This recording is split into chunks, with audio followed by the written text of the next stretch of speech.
Halo kawan, apa kabar kalian di sana? Semoga kalian dalam keadaan baik. Kali ini kita akan membahas alur film Remember, yang dirilis pada tahun 2022. Film dibuka dengan memperlihatkan kita, adegan dua orang karyawan restoran, yang sedang berbincang hangat. Di sela-sela kesibukan kerja yang sedang mereka jalani, ternyata pria tua tersebut bernama Pilju, dan seorang temannya yang masih muda diketahui bernama In-gyu. Telah merasa cukup dalam beristirahat, mereka berdua pun segera bergegas melanjutkan pekerjaan. Karena, situasi di dalam restoran pada saat itu, terlihat sangat ramai. Tetapi saat In-gyu melayani seorang pelanggan, dirinya seketika dibuat kesal, karena si pelanggan tersebut enggan membayar makanan yang telah dipesan. Sang manajer malah membela si pelanggan dan melimpahkan kerugian perusahaan kepadanya. Mengetahui bahwa temannya sedang berada dalam masalah, Pilju pun kemudian mendatangi pelanggan tersebut dan memaksanya untuk membayar hidangan yang telah dia makan. Dari sini didapatkan sebuah fakta, bahwa Pilju bukan merupakan seorang lansia biasa, melainkan mantan militer Korea pada masa penjajahan Jepang. Hingga tak berselang lama, dirinya pun kemudian mendapatkan sebuah telepon yang mengabarkan bahwa istrinya sedang mengalami koma di rumah sakit. Lalu esok harinya, saat sedang menghadiri upacara pemakaman istrinya, tiba-tiba Pilju dihampiri oleh seorang dokter yang saat itu memberikan satu botol obat. Ternyata Pilju selama ini mengidap sebuah penyakit otak yang bisa menurunkan daya ingatnya. Dan diketahui penyakit tersebut bernama Alzheimer. Pada malam harinya, Pilju mendatangi sebuah ruangan rahasia, dan membuat sebuah rekaman tentang perjalanan hidup yang pernah dia jalani. Di sana ia menceritakan bahwa semua anggota keluarganya telah meninggal, akibat kekejaman yang dilakukan pada masa penjajahan Jepang. Karena diketahui, beberapa jenderal di Korea Selatan ikut terlibat atas kematian keluarganya. Kemudian bermodalkan sebuah senjata api jadul, dan disertai tekad yang kuat, dan dirinya membuat tato beberapa nama yang akan menjadi target incarannya. Adegan berpindah ke sebuah rumah sakit, terlihat pria tua bernama Jung sedang mendapatkan perawatan oleh seorang suster. Ternyata dia merupakan pemilik rumah sakit tersebut, dan seorang mantan anggota dewan di Korea Selatan. Lalu Pilju sudah tidak sanggup bepergian seorang diri, kemudian meminta bantuan kepada In-gyu dan berjanji akan memberinya uang yang banyak. Dan tanpa membuang waktu, mereka berdua pun langsung tancap gas menuju sebuah rumah sakit, menggunakan mobil sport berwarna merah. Sesampainya di rumah sakit, Pilju menyuruh In-gyu untuk tidak menunggunya. Karena dia akan menemui seorang dokter, untuk memeriksa kondisi tubuh. Kemudian setelah itu Pilju segera menuju lobi rumah sakit, dan memasuki antrian bersama pasien lain. Tujuan Pilju ke rumah sakit tersebut adalah untuk membunuh Jung yang diketahui menjadi dalang atas kematian ayahnya. Hingga pada malam hari, Pilju berusaha masuk dengan menghindari CCTV dan mencoba membuka pintu keamanan yang menuju kamar milik Jung. Setelah sampai di kamar tersebut, Pilju membeberkan sebuah fakta bahwa ayahnya dulu telah difitnah oleh Jung hingga mengakibatkan sang ayah dihukum mati oleh tentara Jepang. Atas hal itu, tanpa berlama-lama Pilju langsung menutup kepala Jung dengan bantal, dan menembak Jung dengan senjata yang digenggam. Lalu In-gyu berada di sebuah warnet, tiba-tiba dikejutkan dengan kabar pembunuhan yang terjadi di rumah sakit. Soalnya, In-gyu semalam sempat masuk ke rumah sakit untuk mencari Pilju. Dan dirinya malah tertangkap kamera CCTV, dan dijadikan tersangka utama, atas pembunuhan yang menewaskan direktur rumah sakit. Tanpa menghiraukan berita tersebut, karena memang wajahnya tak tertangkap jelas, In-gyu kemudian segera menjemput Pilju, yang diketahui sedang berada di perpustakaan.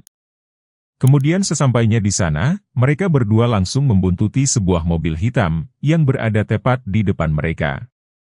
Ternyata, orang yang berada dalam mobil hitam tersebut adalah target kedua Pilju, yang menjadi dalang atas kematian kakak pertamanya. Dan tanpa membuang waktu, Pilju segera melenyapkan kakek tua tersebut, hingga korbannya pun tewas terkapar di atas tanah. Secara tak disangka, In-gyu yang mendengar suara keras dari tembakan tersebut, kemudian merasa terkejut, setelah mengetahui Pilju telah membunuh seseorang di sana. In-gyu berniat membawanya ke kantor polisi, namun ia jelaskan bahwa itu akan sia-sia. karena kini Park menjadi tersangka utama atas kejadian pembunuhan di rumah sakit. Polisi setempat yang dipimpin oleh Detektif Kang memulai investigasi di tempat kejadian perkara. Di sana dia mendapatkan sebuah barang bukti, berupa songsong peluru yang digunakan oleh si pembunuh. Pada keesokan harinya, Park didatangi oleh rentenir, yang menagih hutang kepadanya, dan diketahui uang hasil pinjaman tersebut, dipakai untuk berobat sang ayah yang telah lama sakit. Mengetahui hal itu, Pilju berniat menolongnya, dan meminta waktu kepada si rentenir selama 1 minggu, untuk melunasi hutang Park. Kemudian berpindah ke sebuah rumah mewah. Di sana terlihat seorang pria tua yang diketahui bernama Jenderal Kim, ia sedang melihat cucunya bermain piano. Dan ternyata dia merupakan seorang veteran perang, yang telah berhasil mengusir penjajah dari tanah Korea. Lalu Jenderal Kim dihampiri oleh anaknya yang bernama Jong, dan seketika ia menjelaskan bahwa, sebentar lagi konsulat Jepang akan berkunjung ke Korea Selatan. Mendengar hal tersebut, Jenderal Kim memerintahkan sang anak, untuk menutupi kasus pembunuhan terhadap 2 veteran yang belum lama terjadi. Berpindah ke Detektif Kang, yang sedang mendalami kasus pembunuhan bermodalkan sebuah foto, yang didapatkan dari tempat kejadian perkara. Dia mencurigai, bahwa target selanjutnya adalah konsulat Jepang, yang akan berkunjung ke Korea. Kemudian terlihat Pilju sudah ada di tempat tersebut, bermodalkan sebuah KTP palsu yang telah dia buat. Dan dari sini didapatkan sebuah fakta, bahwa konsulat Jepang bernama Tojo adalah orang di balik kematian kakak perempuan Pilju, pada masa penjajahan Jepang. Sebelum duduk sebagai tamu undangan, terlihat Pilju meracik sebuah bom asap, yang nantinya akan dipakai untuk melancarkan misinya. Di sana detektif kemudian memerintahkan semua anak buahnya, untuk mengawasi gerak-gerik dari lansia mematikan tersebut. Acara pun dimulai dengan menyanyikan lagu kebangsaan Korea, oleh semua para tamu undangan. Kemudian dilanjutkan, dengan pidato 7 kisah yang akan dilakukan di atas panggung. Tapi saat sedang asyik berpidato, kemudian Pilju membuat kekacauan dengan bom asap yang telah dia racik.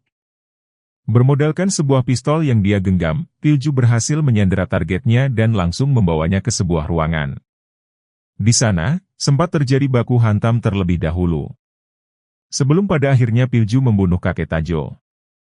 Menyadari bahwa Tojo telah terbunuh, detektif kemudian memerintahkan anak buahnya, untuk menutup semua akses keluar gedung tersebut. Tetapi Park yang mengetahui Pilju dalam keadaan terdesak, kemudian berpura-pura menjadi petugas medis. Hingga mereka berdua pun, bisa lolos dari kepungan para polisi. Di tengah perjalanan, terlihat kondisi Pilju makin memburuk, karena kehabisan obat yang diberikan oleh temannya. Beruntung Park segera membawanya ke klinik temannya, bermodalkan alamat yang tertera pada botol obat. Di sisi lain, Jenderal Kim yang merasa was-was atas kematian 3 sahabat veterannya, kemudian menyewa 2 orang tentara bayaran, hanya untuk memburu serta membunuh Pilju. Di sana ia menegaskan, bahwa dirinya gak mau tahu dan jangan sampai nyawanya menjadi terancam. Lalu di sini kita mendapatkan sebuah fakta mengejutkan, ternyata kemerdekaan yang selama ini mereka dapatkan, bukanlah hasil perjuangan, melainkan hasil kerjasama dengan tentara Jepang. Yang mengakibatkan, banyaknya warga Korea terbunuh. Beralih ke kakek Pilju, dirinya merasa ada polisi yang akan menyergapnya, ketika sedang berada di sebuah kafe. Akan tetapi berkat kecerdikan mantan tentara perang, pada akhirnya mereka berdua bisa meloloskan diri dari kejaran polisi tersebut. Di tengah perjalanan pulang, mereka tiba-tiba ditabrak oleh tentara bayaran suruhan Jenderal Kim, dan dibawa ke sebuah ruangan, untuk segera dieksekusi mati. Tetapi Park saat itu mengelabui mereka, bahwa dirinya telah menyimpan sebuah rekaman, tentang kebusukan Jenderal Kim. Dari sana Park mengajak tentara bayaran tersebut, mendatangi markas si rentenir. Dan menipu Jong, bahwa salinan rekaman tersebut telah disembunyikan oleh si rentenir. Atas hal itu, terjadilah aksi baku hantam yang sangat ricuh di antara mereka semua. Aksi baku hantam tersebut mengakibatkan si tentara bayaran tewas, dan membuat Jong merasa telah ditipu. Seketika dirinya murka, dan berniat membunuh Park.